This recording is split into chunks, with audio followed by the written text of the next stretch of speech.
My name is Will, and I, like Mulder from The X-Files, want to believe. So I've embarked on a journey of discovery. I've talked to people deeply entrenched in the spiritual and metaphysical worlds. I've thrown myself into weird and wonderful experiences. I've even joined a coven of witches, all in the interest of finding something, anything, that will prove that there's something beyond this physical, three-dimensional world we all live in. This is the Skeptic Metaphysician. Hey everyone, welcome back to the Skeptic Metaphysician. I think I say this every time, Karen. I'm so excited to have you on the show, but also our next guest. But specifically because our next guest comes to us all the way from the UK, from London.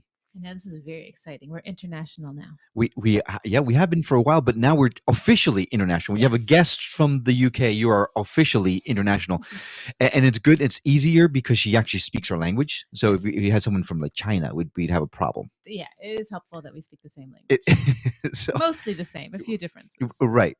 And I'm sure it'll become very evident as we move forward with the show. But Karen, my question to you. Here's some questions actually I found from our guest's website that are fascinating because it kind of sets up the interview really well. So, have you ever found that being a grown-up is not nearly as much fun as you hoped it would be? It's not at all as much fun. Well, no, sometimes some things are more fun, but a lot of things are much less fun. Much less fun, right? Much less fun. They're unfunner. Right. That's a perfect term for it. Exactly. Right. Now, what about your work? Is it boring and stressful? It can be very stressful. It used to not feel like work, but lately it's gotten to the point where it's very stressful. Okay, this next one scares me. Are your relationships disappointing? Pass. No. Yeah, we better not. In that regard, I am very fortunate. I have really wonderful relationships. No issues, no problems, nothing I'd want to change. They are fantastic. Oh, well, that's good to hear. Your partner must be very happy then. I hope so. Well, now, do you miss the instinctual, intuitive connection to life you had as a child? I do. I mean, every once in a while I'll get a little pop of it and it'll remind me, but then I get busy doing laundry or something mundane like that and it just sucks the joy right out. Right. And then the last one, do you feel that you're living a smaller life than what is your birthright? That is a loaded question. That is a loaded question. Well, but rather than have you answer that, I'll just introduce our guest. She is a body worker, therapist, mystic healer, and facilitator. Now, for more than 25 years, she's guided countless clients, into deep confidence and self-authority. Sounds like something I need, actually. She's passionate about sharing her lifelong love of mystery, real sensual relationship, and the life of the body, which I'm sure we'll get into a lot today. She comes to us all the way from London, UK, and her website, really all you need to know to get a great sense of what she's about. It's universeofdeliciousness.com. Ooh, I like that. Yeah, so it is an absolute pleasure, speaking of pleasure, to welcome Julia Paulette Hollenbury. Right? Did I say that correctly, Julia? It was great. Great. Hello. It's wonderful to have you. I did try to use the British pronunciation of your last name. I would say Hollenbury in the American, but it just sounds so plebeian to say it that way, right? When you say it so much nicer, Hollenbury. So welcome to the show, Julia. Thank you. Hello. Lovely so far already to be with you. I think she's listened to the show a couple times. But I like the positive outlook, the optimism. Yeah. Well, and in fact, that's what she's all about, right? On her website, and if you go to her website, she's got a lot of information about herself. It intrigued me because Julia, you talked about your intrinsic connection to life and the universe and everything as a child, and how over time that connection kind of got beat down a little bit by adulthood, responsibilities, just life in general. And you've helped lots of people, yourself included, to reignite that connection with life, with the universe. Is that fair to say? I think so. Yes. When I am working with people, I would love to see how their faces changed during a session. It's beautiful to see people light up and look more beautiful. So, yes. Okay. And of course, there are many of us doing this kind of good work, right? There are indeed, but you have an actual you have a very specific way of doing this, right? You hope to help people celebrate their love of life, their sensualness, um, their desire. I mean, everything in a positive light by way of being perfectly in tune with your body and your soul and your spirituality. Can you tell us a little bit about that? Well, hopefully, yes, but I don't know that anything is ever perfect. And in fact, it seems to me that the root, I've got a little cat meowing at me here, so I might need to get up and open the door. Um, it seems to me that it is through the imperfections, it's through the cracks, it's through the difficulties and challenges, it's through the uncomfortable moments that we often come to find the richer, more delightful, more satisfying pleasures. Hmm. And that sounds wonderful, but I think for a lot of people that might be a huge challenge. Sure. And I'm so glad there is someone like you that can help. Even you talk about your connection to, the mind and the body. And me, I wake up every morning and my back hurts. I have some issue with my back. So that kind of on certain days can set my mode for the day. So how do I get around that initial and find the joy in that? Absolutely. So there is no such thing as perfection. There really isn't. There is no perfect synthesis. You know, all these new age spiritual words that get used, and they're lovely, they're pointers, but there absolutely is no perfection. So, slowing down, beginning to pay attention, beginning to pay attention to what is here, whether it's feeling anxious about the day ahead, or it's an uncomfortable back or shoulder or head or whatever it may be, noticing, paying attention to what's here rather than ignoring it and jumping over it and pretending it's not so is a really good starting point. Hmm. And you have a really nice, your voice is very soothing and very relaxing It and really makes us is. it makes it very easy to slow down, right? And but people like us who live in a fast-paced world, who, we've got to get up, got to get to work, got to get the kids to school, and got to get whatever. How can we Yes. possibly slow down? How do you propose that people do that? Sometimes it's in the microseconds. So, in the microsecond, while rushing, in the microsecond between driving to school or walking to school or and arriving or to work, there is a moment of pause between being in the car and jumping out of the car. Or you've made supper and you've been busy cooking, and there's a pause when you serve it on the table, a pause before eating. So there's a way to build in lots of mini pauses just to remember that it can be useful to pause. Doesn't need to be for very long, but Hmm. begins to contain the energy and begins to gather focus and begins to enable a little bit of calm and dropping. All right. You bring to mind. Sorry, Karen. I saw I jumped in on you, but really quickly before I forget, I have recently gotten into a type of meditation practice where you focus on the gaps of your breath. Right? So when you breathe in, and then just before you breathe out, there's a little tiny little gap of space where you're neither breathing in nor breathing out. And I'm trying to focus on those gaps, both on the in breath and the out breath. And I guess that's kind of similar to what you're talking about, right? It's finding those minute gaps that allow you to connect. I think it was Wayne Dyer that says that the magic is in the silence, and finding that silence, finding that gap is hugely beneficial. And I like what you said about serving the meal. And that is a perfect time to pause because you put the food on the plate. I cook a lot. Put the food on the plate, and sometimes I'm just so busy doing it, I don't really think about it. But then you have that second to look at it and appreciate the colors and the smells. And even if it's just for a second, that can really alter your mood, I think. Hmm. Is that what you're saying? I mean, there's two questions there. And I'm going to take a mini pause. Um, Yeah, absolutely. Absolutely about the colours and fragrances of the meal, but it can be anywhere. It can be after washing up. It can be after sending an email. It can be before answering the telephone or before answering the doorbell. You know, there's a moment, it's possible to pause, I think is the message. It's possible Mm, to pause.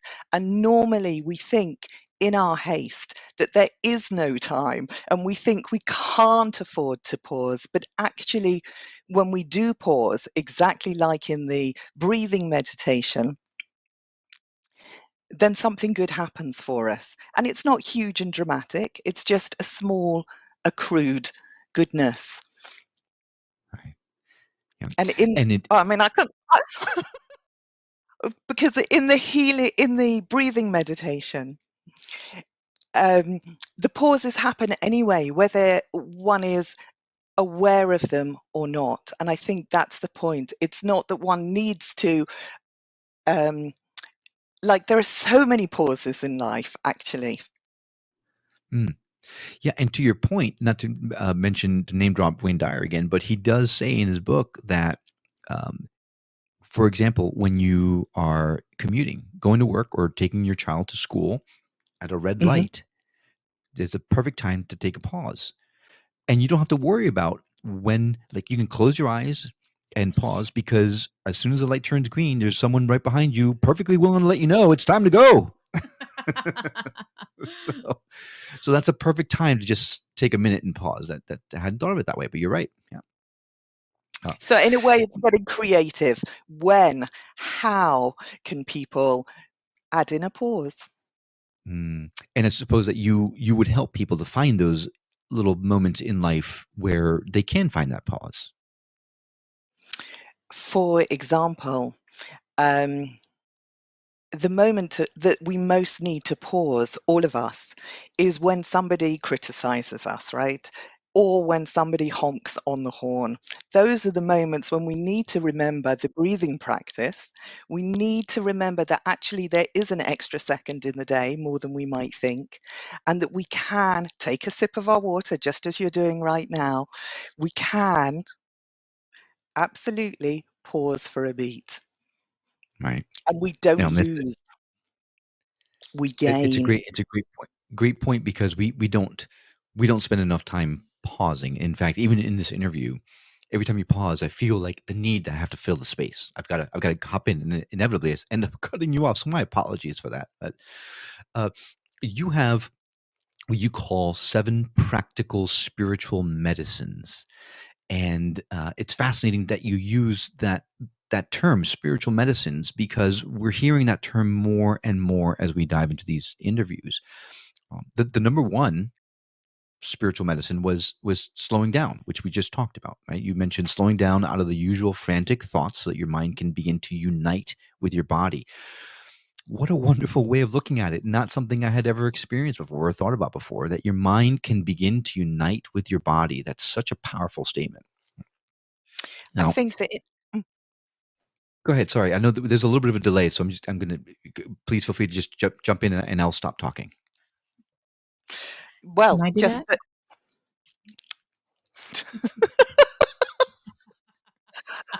that. I just meant in general life, though. So in modernity, in the busyness, in the franticness, most of us, most of the time, have our body in one place and our mind in another. So we can be driving the car, we can be eating the meal, we can be exercising at the gym, we can be making love, and our mind is somewhere else. So there's a built-in huge gap, right?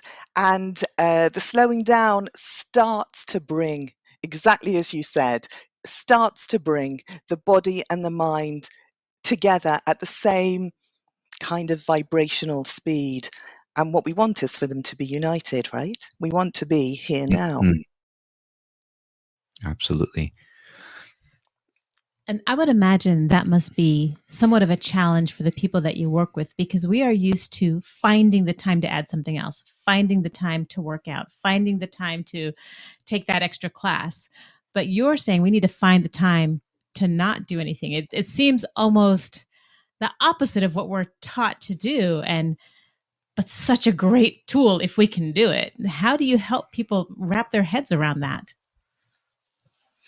In a way, just by doing it, just by choosing.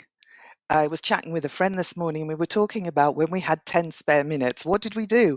Do we sit and meditate, or do we try and tackle the long list of emails? And it's really tempting to want to go for doing the emails. And we know sometimes we choose the emails, and sometimes we choose sitting down and meditating. And we know over time, through doing the practices, that when we pause, when we calm, when we still, we bring to the next piece of work more attention, more focus, more efficiency, more productivity. So it is counterintuitive. And all the messages of our culture are busy, busy, busy, non-stop. You know, take care of others, do the work for others. And rarely is the messaging really about being with and taking really good care of oneself. Right. It's so important. Just starting with meditation, right? Taking that 10 minutes, even if it's just 10 minutes of your day, just to be to center yourself. To your point, bring yourself back in alignment with your body. You know, that's it's a great way of putting it. Now, moving forward with your 7 spiritual medicines, right? The very next one actually happens to be body, an appreciation for being in your moving dynamic form, a 3D moving dynamic form, right? What can you tell us about that? I'm assuming it's more about being in the moment and actually feeling the physical sensations that you feel, so your body is not, again, still not separated from your body. Is that right? Totally. It's feeling the emotional feelings, feeling the physical sensations. And as with many of these things, it's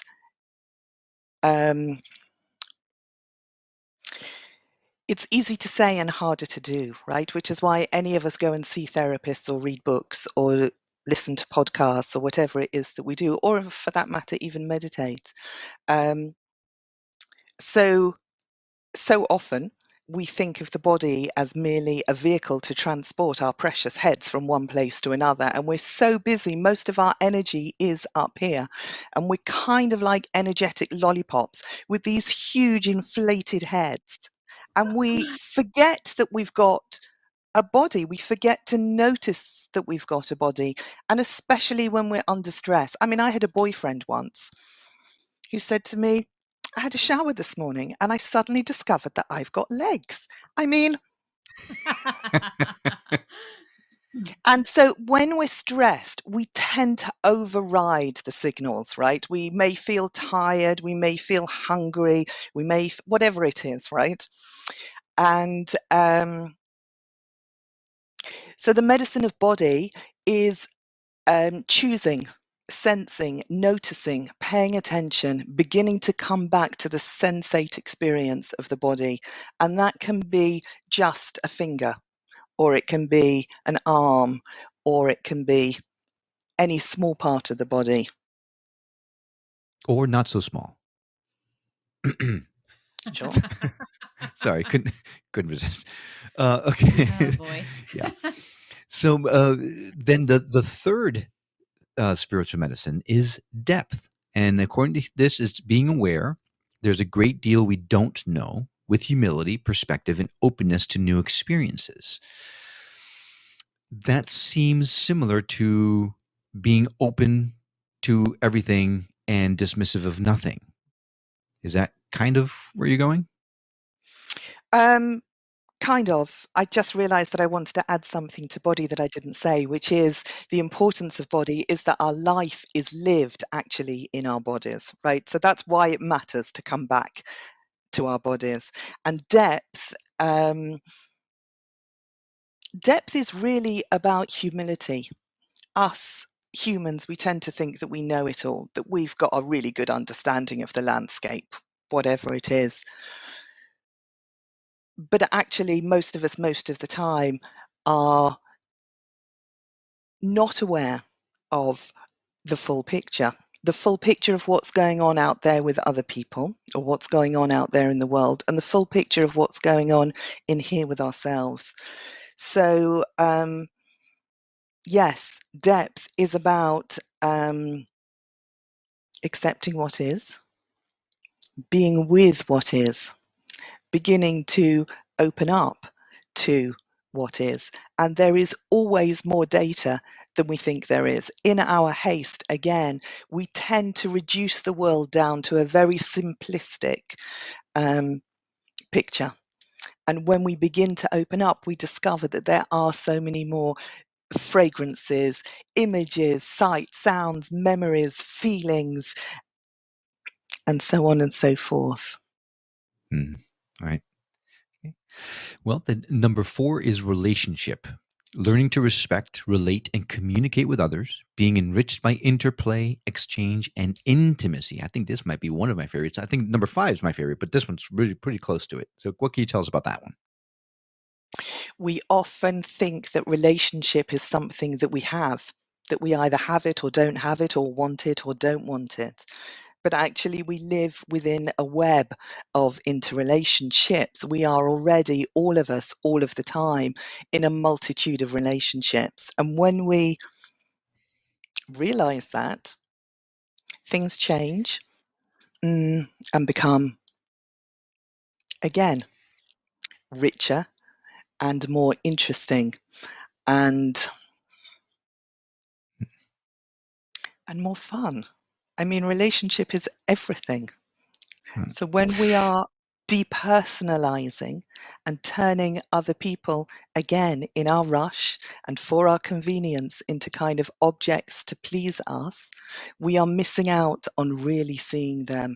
And they very often are missing out on seeing us. And we all miss out on being really seen. And that's a big loss.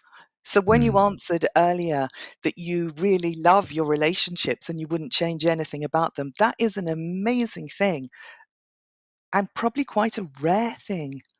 Most people crave for more, crave to be seen, to be understood, to be touched just right, to be complimented, to be, I don't know, have a joke, the humor that's just right,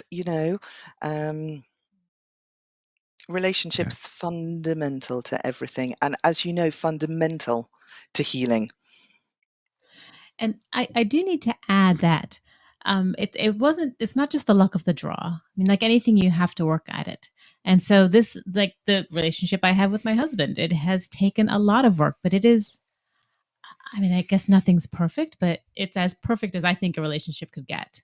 And I'm very happy and I'm very fortunate, but it was very focused. I mean, it's not just something that happened. It's something that we wanted, and we talked, and we've made it work into this beautiful thing. I think what matters is that it's just right for you and for your husband. That's what matters. And for sure, skills, learning how to communicate, how many things to do and be in relationship really help. Now, on your website, you had something that what you just said reminded me of. In your working together section, you mentioned that you use dialogue, bodywork, imagery, alchemy, and ritual. But the most important part of this page is your opening line where you say, all of you is welcome here, right? That if someone comes to you, they're going to be seen in a way that they've probably never been seen before, which is profoundly with acceptance and love, and that everything that you are perfect. All of your blemishes, all of your flaws, right, are welcomed and appreciated. I tell my daughter all the time that the magic is in the flaws, because she's always like, oh, I don't like this about that, or I don't like that. Well, the magic is in the flaws. If everything was so perfect, right? If we were the perfect people in society, I would say it would be a pretty boring society. It's our differences that make us special. So I love that relationship aspect of it. Okay. Oops. So then moving on to the next medicine, if I can get my tab open, there we go, is probably my favorite, and that is pleasure. Opening to receiving sensual delight. What will we create together now? Pleasure is the essential nourishment we all need. I've got an idea about this, but I think I'd rather have the professional talk us through it. We don't live in a culture that encourages pleasure. I feel as if my sound quality has just gone. It might not have done, but it sounds like it's just disappeared. Okay. We've got you It, now, so you want to restate that? we don't live in a culture that encourages pleasure. We live in a culture that does the opposite. Mm. So it's kind of revolutionary to start to turn the lens round and to take responsibility, to be curious, to be interested, to want to find out a great deal more about pleasure for ourselves. And pleasure can be found in a great width of places and moments. We tend to think about pleasure again in quite a narrow way. We are built for sensuality. We're absolutely built for sensuality. And we live in this very sensual, multidimensional world, right? So Mm. it makes sense to open ourselves up to receiving pleasure. And it can be really, really simple. So in this moment, for example, if you're to bring your hands together or to touch your own arm, there is already, I expect, I imagine, a small pleasure from that contact. And the secret is somehow seeking, finding, searching for the pleasure that exactly, I can see you stroking your own face, exactly. The pleasure is always here, even amongst the most difficult times, there it is always possible to find some small part of pleasure. And Mm. it's good for us to do that. And it seems like in the spiritual path that most of the people that are listening to this show are probably on some sort of spiritual path or another because it's what the topic is about. Mhm. But we oftentimes focus much more on our spiritual journey, our soul, rather than, and we sometimes we forget that we are a three-body being, right? Our physical body is part of who we are, and a pursuit of a spiritual uh, relationship does not mean that you forget that you are a three-dimensional being and neglect your body, because to your point, we're on this world to experience some of these physical delights, and sadly society is making the pursuit of these things sometimes shameful, make someone feel like they're not supposed to be feeling these kinds of things. Look at all the challenges we're having with um, gender identity and people fighting against that and that kind of thing. It's just unfortunate that we can't all just be and allow ourselves to be these sensual beings that you discuss. Yes, in agreement. I want to say that it seems to me that there is a material world and there is an invisible world. That being spiritual doesn't mean neglecting or forgetting or ignoring that you have a body. As one of my teachers said, you can be so spiritual and thinking about whatever spiritual concepts, but if you're walking across the road and a car's coming, you will get knocked over. There is an absolute physical reality to life. And the spiritual, the way I see it, the spiritual is not separate from the physical. It is intertwined with, nested within, infuses, imbues. So there is no separation. The body and the soul is absolutely very much connected. And the sensuality is here for us to enjoy if we can begin to slow down and notice. Do you think, in your experience, we're very much, at least here in the United States, we're very much an instant gratification culture, that quick pleasure, that quick fix. Do you believe there can be, or you can attain like an enduring pleasure that maybe you can tap into from time to time? Is that something that someone can learn? Or is it just pleasure in different moments? Does that make any sense? Um, I think that life is always dynamically moving, and every day includes light and dark, includes love and fear, and includes difficulty as well as pleasure. And it seems that chasing the instant gratifications isn't satisfying. And the task is to seek balance, to actively seek balance, to actively dip into the subtle and the not subtle moments of pleasure during the day. And they act as a kind of ballast, as a resource for the difficulties, and can begin to break the addiction cycles of instant gratification and also instant lashing out and instant reactivity. So there's something about, again, not perfection, not static, that everything is always dynamic. But it's so delightful when the waves of pleasure come, right? Then everything's okay again.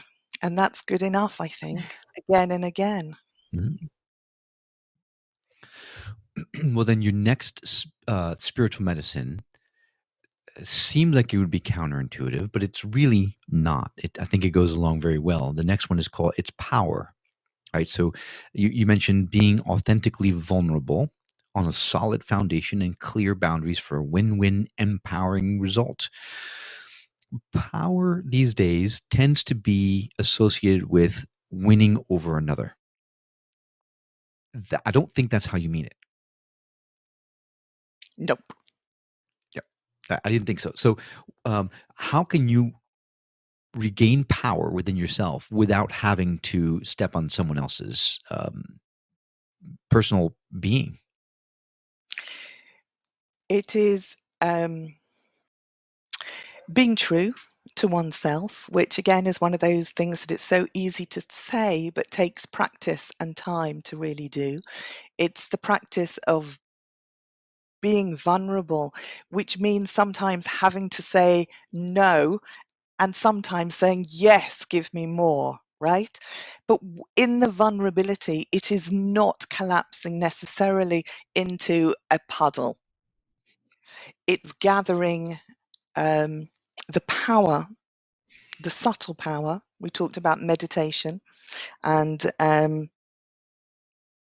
there's a lot of power in the belly, for example, in the pelvis. There is a subtle body center in the belly. Many traditions speak of it. And when we tap into that, when we sense it, and again, it's not an instant fix, we begin to accrue more power. So Mm. the journey is empowering. And that's why we're all doing it. It's why you're doing this podcast, and why presumably all your listeners are listening, and why your guests are doing what they're doing, because the work itself, in whatever form it takes, is empowering. And I think it also is probably pretty powerful when you realize that you don't have to prove that you're powerful. You don't have Yeah, to fight the fight.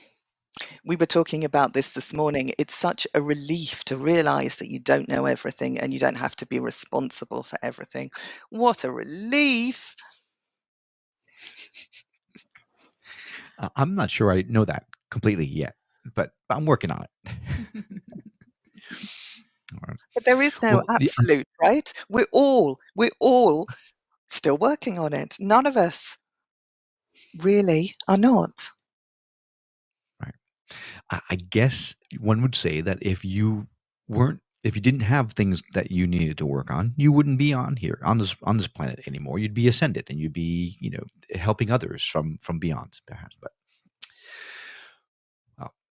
then your seventh, last but not least, of course, spiritual medicine is potential. And for that, you've got releasing old habits and patterns of imbalance, finding a true neutrality in body, behavior, and choice, activating your sensual soul potential. There's a lot in that one medicine, right? There's a lot for releasing the old habits and patterns of imbalance that a lot of us are doing that currently through therapy, right? And through lots of different other ways. But finding a true neutrality in body behavior and choice and activating your sensual soul potential really intrigues me. So what do you mean by activating your sensual soul potential? So when I was writing the book, I knew exactly what needed to be written, and the first medicines came pouring out of me.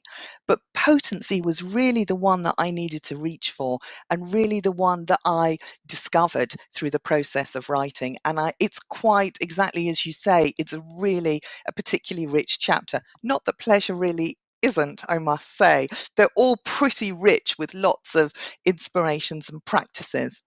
So potential, what I found is that a bit like the aeroplane, the story about the aeroplanes that are always going off course and need to come back to center. And it's a practice all of the time to try and find that neutrality. I talk about using breath and imagination as being integrative technologies.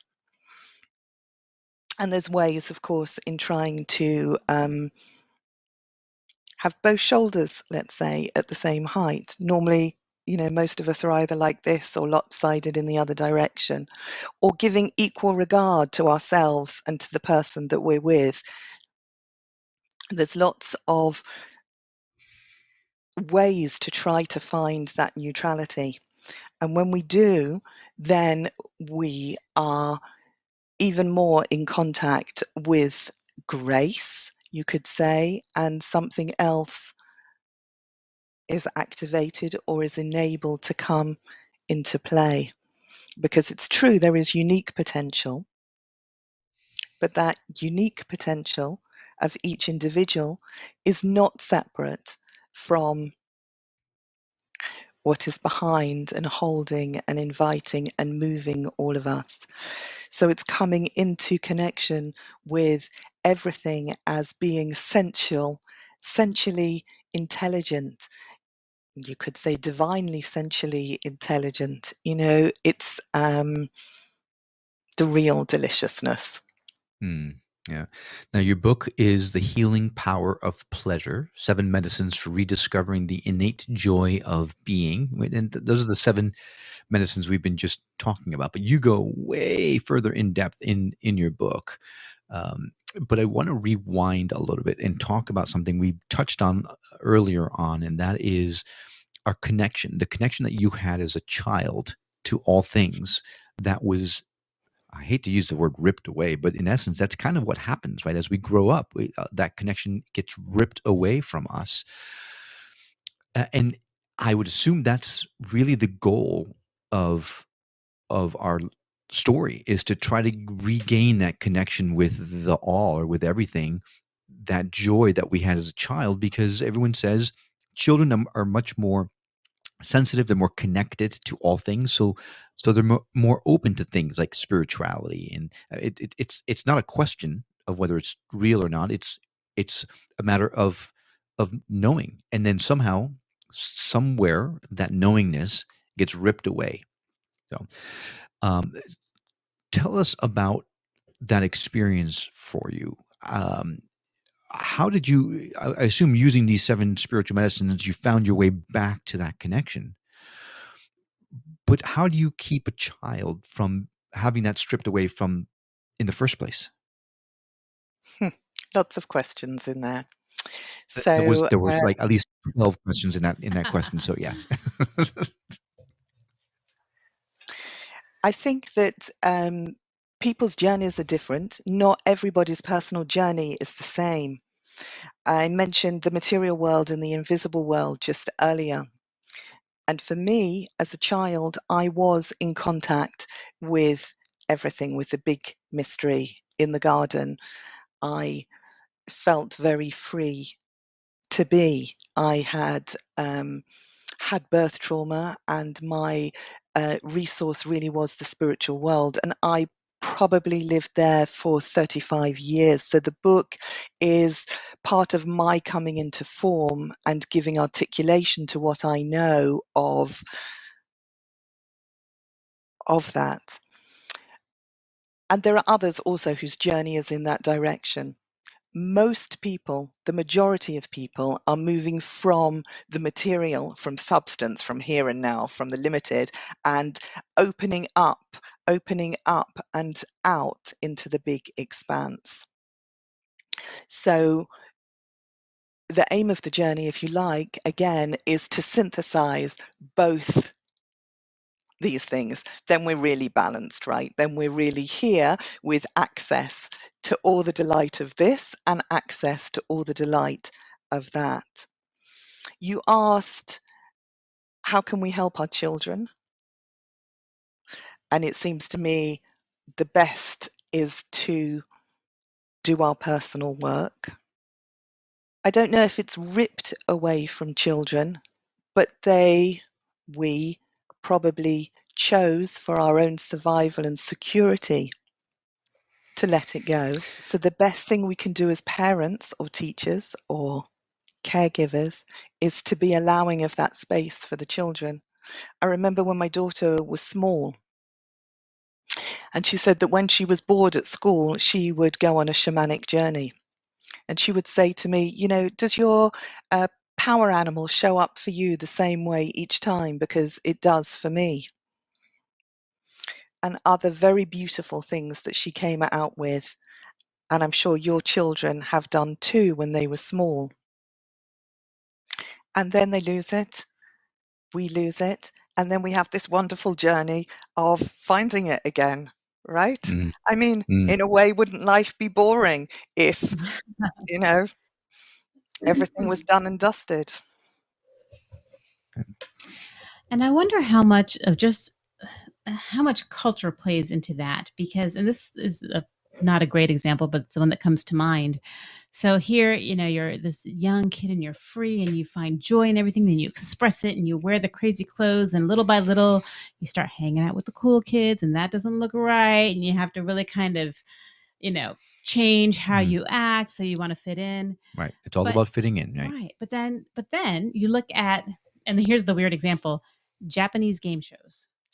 Have you seen, I don't know if you've watched one, but the people that participate are so excited and so joyful, and they are just out there, which you would not see the contestants on an American game show behaving that way. And if you just look at that culture in general and some of the clothes and the trends, they just seem so much more youthful and accepting of that. So I wonder how much of that kind of beating it down is a cultural thing. I wonder too. I'm sure there's an element of it, absolutely. Interesting. And just for the record, never ever did I expect us to bring up Japanese game shows on the Skeptic Metaphysician. Just putting it out there, but I'm glad that you did. If it pops in my head, it comes out my mouth. Well, I think it's wonderful. Julia, we are coming up against the time that we have.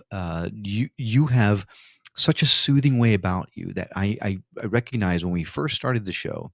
I started out like game balls. Hey, welcome back to the and over the course of the last 40 minutes or so, I find myself much more relaxed and at peace and speaking much more slowly and calmly. So I thank you for helping me to regain my sense of sanity instead of being, I don't know if people, I'm dating myself. There's a commercial a long time ago in New York, Crazy Eddie, who was totally manic and talking about stuff and his sales and all that kind of stuff. And that's kind of how I feel sometimes. So I think this show is going to help me to, I'm going to put it on every time I feel this manic part of me coming back out again. So thank you for helping us to slow down, which is a crucial part of this whole thing. Mm-hmm. Thank you. Yeah. So, uh, if someone wanted to get in touch with you, but probably the very best place for people to get more information about you and your book and all that kind of stuff is universeofdeliciousness.com. Yeah. Uh, but you also are on Instagram, right? At julia.paulette.hollenberry, and on Facebook under the same name. And you even have a Facebook group called the Power of Pleasure Community. So if anyone is interested in reaching out to you, I would assume that those would be the best ways to do so. Yes, please do. Okay. And if you are looking for a way to get back in touch with the pleasure centers of yourself, to bring you back in contact with everything by using pleasure as a way to recenter yourself, I would urge you to reach out to Julia, because she has been an absolute calming effect on me, which is hard to say, and an absolute pleasure to speak with. So, Julia, thank you so much for coming on the show today. Thank you for inviting me. You're always welcome. And Karen, thank you for being your usual wonderful co-host self with me. Well, this was a pleasure. Pardon the pun. Yeah. I think we need to get a rim shot was. soundtrack. It really was. And I do kind of like you. I feel nice and calm now. Yeah, it's a very nice way. So for us here in the U.S., it's morning still, so it's a nice way to start the day. I know you're closing out the day on your side of the water, but thank you for really helping us to start our day really in a nice, calm manner.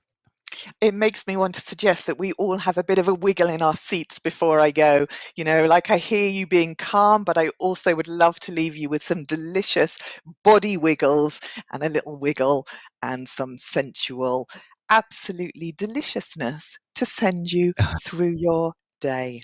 Thank you for the conversation. It's been fun Thank you chatting for with you yours. both. Thank you. It's been an absolute pleasure. We just can't get away from that word.